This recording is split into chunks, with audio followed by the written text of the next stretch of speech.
this is going to be a sort of a quick sort of overview. I'm going to be making a classical guitar and how I get the targets, the thickness, my tops, and then I'll have another one on the back which I had to do a little bit differently.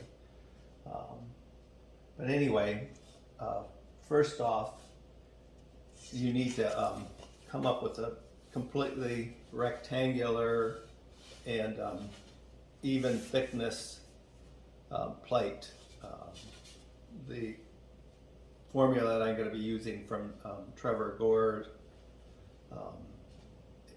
in the Gilet book relies on a correlation between a rectangular plate of known density and size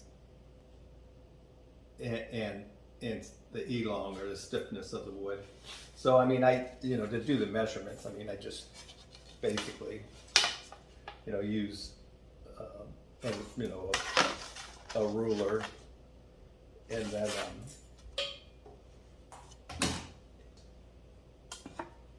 check the thickness, sorry, and then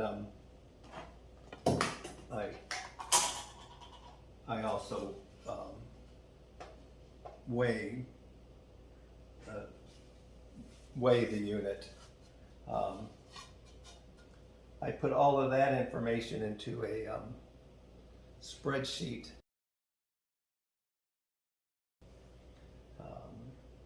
So the input is the length of plate, the width of plate, the weight, the thickness, and that'll give us a density.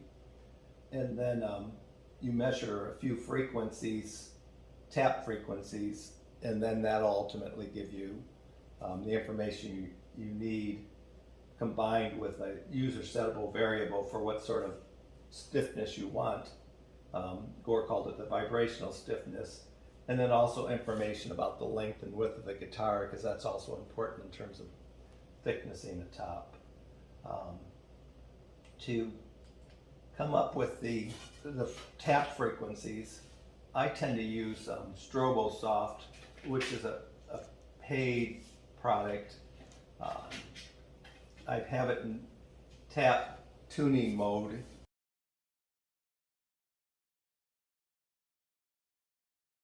And you have to find a location that's basically on a node for the long stiffness. Gore describes where they are in the book, but you can sort of see them here. You find a spot where it's vibrating the way you want it. And then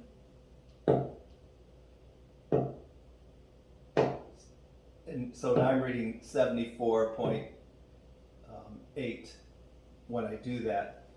The other place is sort of you find a place where you could suppress the long grain. So you're on an antinode long grain, and then you work to get the cross grain stiffness.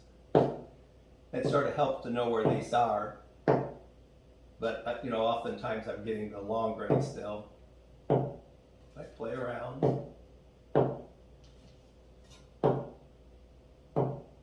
and there, 133.53 is the stiffness.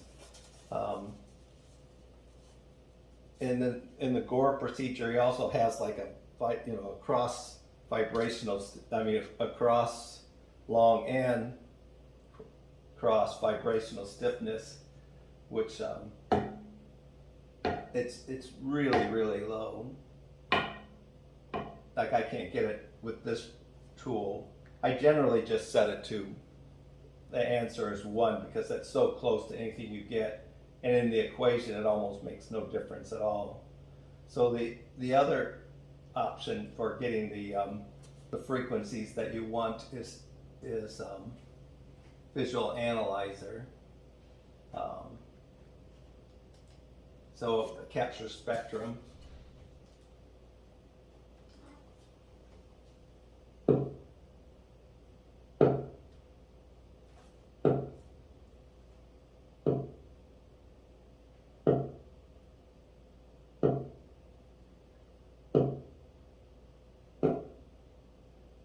notice how I'm tapping it once every second or so. So now I got a nice clean spot, and here I actually could see both the long grain and the cross grain peaks.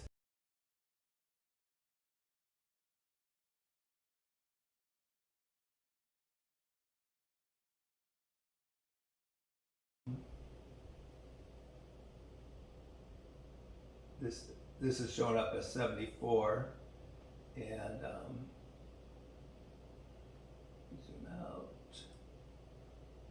And the other one here is showing up at 133. With our other measurement, we ended up with 74.86 and 133.77. So both of these methods are accurate.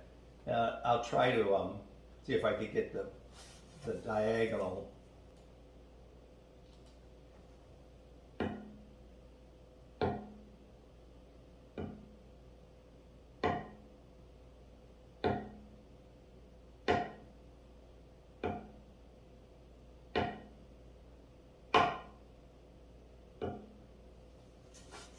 And this one's, it's going to be a very low, here we got a nice peek at it. It's basically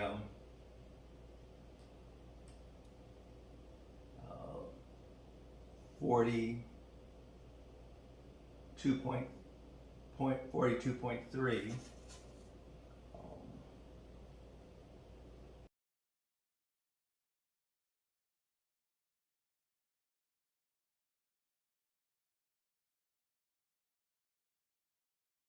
So if I take that 42.3 and enter into the spreadsheet and then remove the area, you know, where I forced it basically so that the GPA was 1, you know, basically, you know, I set the pascals such that the stiffness, that stiffness was equal to 1. If I put in the correct equation now,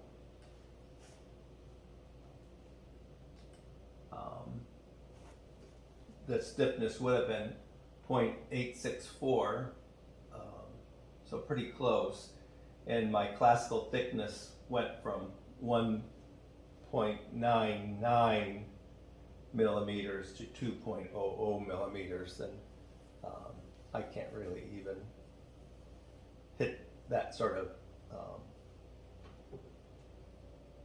you know, accuracy and thickness.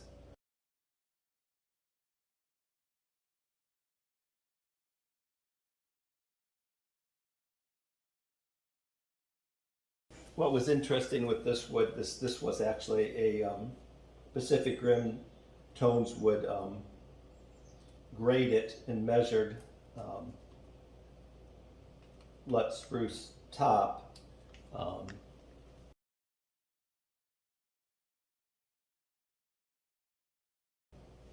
So it said the density was 411 kilograms per cubic meter, and I ended up with 421, 422.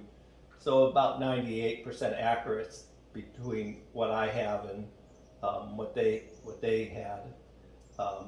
They had the Young's modulus of 13.8 megapascals, and I had 13.7 or 13.67. So pretty accurate measurements. So that sort of leads me to say that you know, my measurements were pretty close. My stiffness lines up nicely, and so you know, now that I've entered in, and I had a nice clear peak on that that sort of diagonal long and cross grain vibrational mode of 42.3. I entered that in, and I'll just keep with the classical top thickness target of 2 millimeters. So that's how I did it.